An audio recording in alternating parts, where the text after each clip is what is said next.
What's the biggest surprise so far?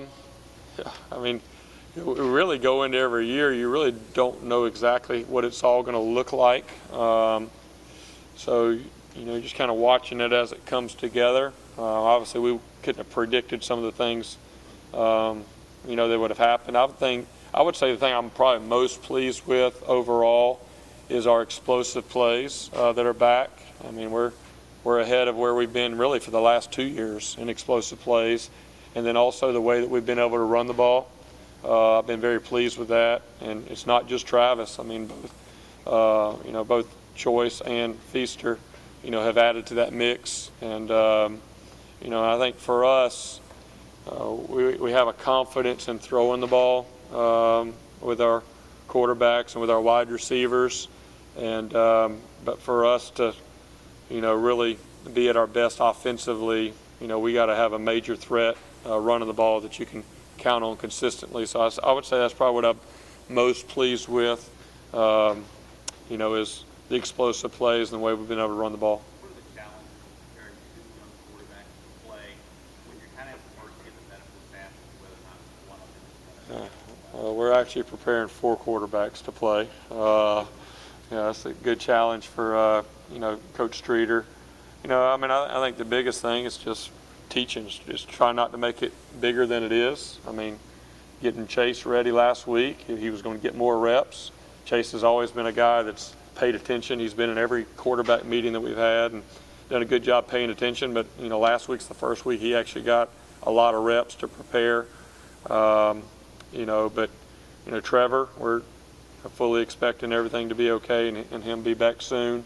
So it's getting those guys ready. And then really for us, I mean, we got confidence, even though those guys haven't played a whole lot, we've got confidence in those guys. For us, it's really getting, Ben Batson and Hunter Renfro, in a position where they can go and at least manage the game and do some things offensively if we got in that type of situation. Because of his missed time with the injury, what is Ben Batson? What is kind of his standing right now? And would Hunter be the backup or the third string guy going in, or is Ben in a position where he could actually see some time at fourth? Yeah, I think Ben's been coming along. I think he hurt his finger a couple weeks ago, and so I think this past week's the first week he's been able to really be full speed and throw the ball and do all those type of things. But obviously, he's just a true freshman.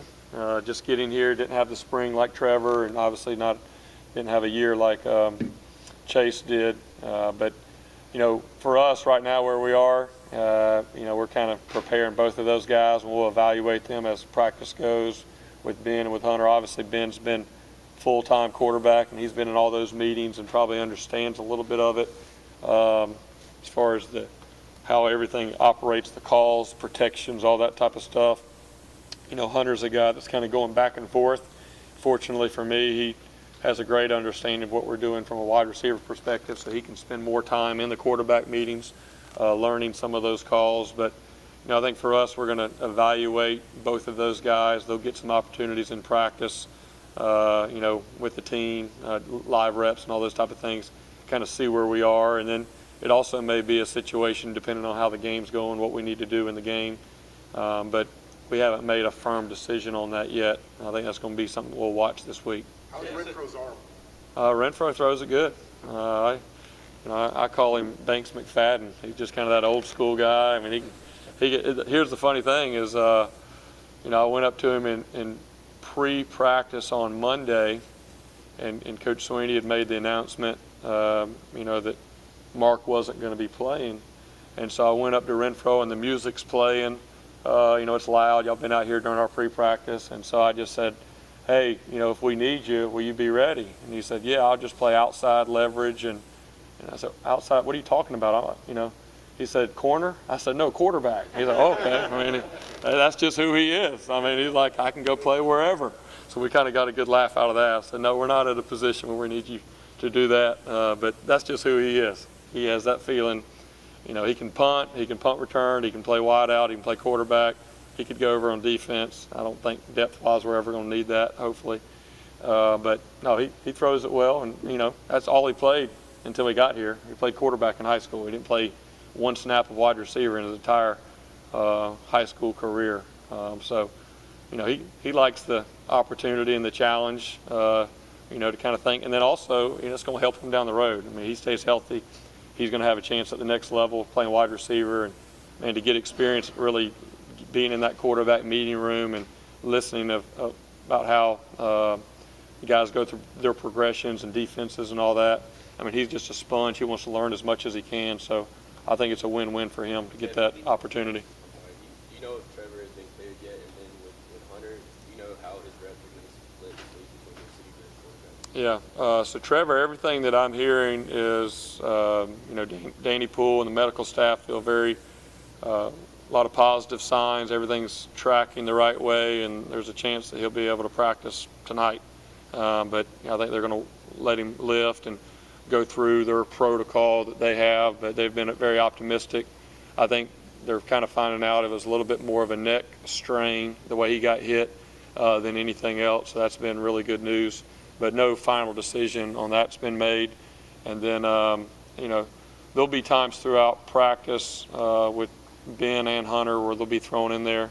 I know last week we threw Hunter in team pass at the end of a practice, and his words to the OL are, "Y'all bear with me here." It's his first day kind of being thrown out there. But, Coach Sweeney will do that a little bit on his own, and then Streeter also have a plan whenever we're going scout team to get those guys some work. I mean, it's a lot of things. It's cadence. It's, being able to make the calls to the offensive line. There's a lot of things to that. But, I think we feel a little bit better going into this week now.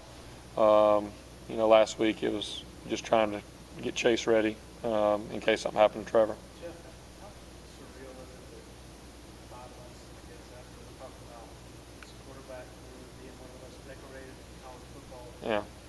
that now we're talking about Hunter Renfrow. Yeah, I mean, I think just kind of watching everything that's out there, I don't remember the exact stat, but I remember whenever Hunter decided to leave, Johnson decided to leave, there was some crazy stat that, 8 out of the 10 5-star quarterbacks from the last 2 years have transferred, so it's a different age, obviously, in college football. The transfer rules are a little bit more lax, and I think the quarterbacks are probably more prepared to play early than they have been in the past, just with what teams are doing at the high school level and the 7-on-7 and those type of things. If you were asking me 5 months ago if I felt like we'd be in this situation, my guess would be no. But if you ask me if I'm just completely shocked and surprised, I'm not. I mean, we knew that whenever we were recruiting Trevor. We knew that just by signing him was going to affect our quarterback classes for the next couple of years because he's that type of player. But there's also, we've said for a while about Chase, that Chase has kind of been that one guy that really hadn't bothered him at all. And I believe he committed after Trevor was already committed. And, we've kind of, as coaches, making comments to each other, we said if he'll just be patient, he's going to be the one that ends up playing a lot here because you're not going to get through seasons just with, 1 or 2 quarterbacks. Injuries do happen. I don't think we expected it to happen this soon. But, hey, that's part of it. You learn from it, and, I think that makes you better down the road. We said in fall camp, we weren't just saying that just trying to be nice to Chase. When we said we felt like we had 3 quarterbacks that we could win with, I mean, we really did. Obviously, Chase is the guy that hasn't had the experience and played as much in the first 4 games, but he's done a good job on the practice field. He had a good spring, and the confidence that he got from Saturday, I think, is going to help him the rest of the year. Does this trend affect how you recruit the position in any way? I mean, I think at the end of the day, you still want to go sign the best guys that you can. I think it's really at every position.